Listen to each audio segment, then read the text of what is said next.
Hi friends, welcome to Kutty Jofina Knowledge.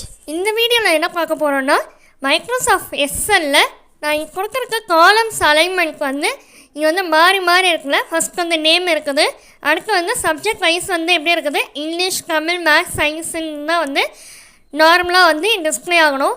ஏன்னா எனக்கு இங்கே காலம்ஸ் சப்ஜெக்ட் நேம்ஸ் எல்லாமே மாறி மாறி இருக்குது.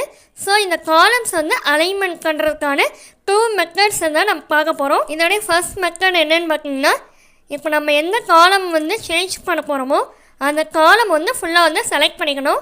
அதுக்கு அந்த டி காலம்னா இப்போ டியில் நீங்கள் கிளிக் பண்ணிங்கனாவே ஃபுல்லாக செலக்ட் ஆகிடும்.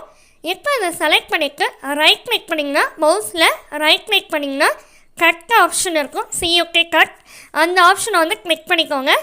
இப்போ அங்கே இருக்கிற காலம் கட் ஆகிடுச்சு. நம்ம எந்த இடத்துல சேஞ்ச் பண்ணணுமோ அந்த இடத்துல கசரை கிளிக் பண்ணிக்கோங்க. அந்த காலம் கிளிக் பண்ணிக்கோங்க.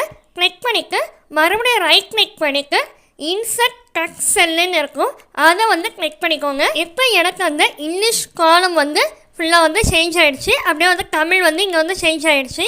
அதே போல் இப்போ சயின்ஸ் இப்போ நான் சேஞ்ச் பண்ணும்போது சயின்ஸ் அதே போல் அந்த காலம் ஃபுல்லாக செலக்ட் பண்ணிவிட்டு திரும்ப ரைட் கிளிக் பண்ணி கட் ஆப்ஷன் கிளிக் பண்ணிக்கோங்க.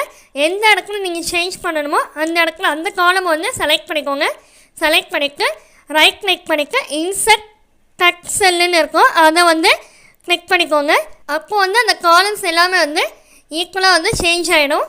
இப்போ ஃப்ரெண்ட்ஸ், இதுதான் ஃபஸ்ட்டு மெத்தட். இப்போ செகண்ட் மெத்தட் என்னென்னு பார்த்தீங்கன்னா, அதே போல் இங்கிலீஷ் காலம் நான் செலக்ட் பண்ணிக்கிறேன். அந்த டி காலம் செலக்ட் பண்ணிக்கிறேன். செலக்ட் பண்ணிவிட்டு கீபோர்டில் ஷிஃப்ட்டை ஹோல்ட் பண்ணிவிட்டு அப்படியே லெஃப்ட் மவுஸ் பக்கம் லாங் ப்ரெஸ் பண்ணிவிட்டு அப்படியே ட்ராக் பண்ணிங்கனாவே ஃபுல்லாக காலம்ஸ் சேஞ்ச் ஆகிட்டே வரும். இதே போல் தமிழ், மேத்ஸு, சயின்ஸு இதே போல் காலம் செலக்ட் பண்ணிவிட்டு அப்படியே பக்கத்தில் ட்ராக் பண்ணிங்கனாவே ஃபுல்லாக சேஞ்ச் ஆகிடும். ஃப்ரெண்ட்ஸ், இதுதான் செகண்ட் மெத்தட். இப்போ நான் சொன்ன 2 மெத்தட்ஸில் உங்களுக்கு எது ஈஸியாக இருக்குதோ அதை இந்த காலம் சேஞ்ச் பண்ணுறதுக்கு நீங்கள் யூஸ் பண்ணிக்கலாம் ஃப்ரெண்ட்ஸ். ஓகே ஃப்ரெண்ட்ஸ், இந்த வீடியோ பிடிச்சிருந்துச்சுன்னா லைக் பண்ணிக்கோங்க, உங்கள் ஃப்ரெண்ட்ஸ்க்கு ஷேர் பண்ணிக்கோங்க, சப்ஸ்கிரைப் பண்ணிக்கோங்க. தேங்க்யூ ஃபார் வாட்சிங். Have a nice day.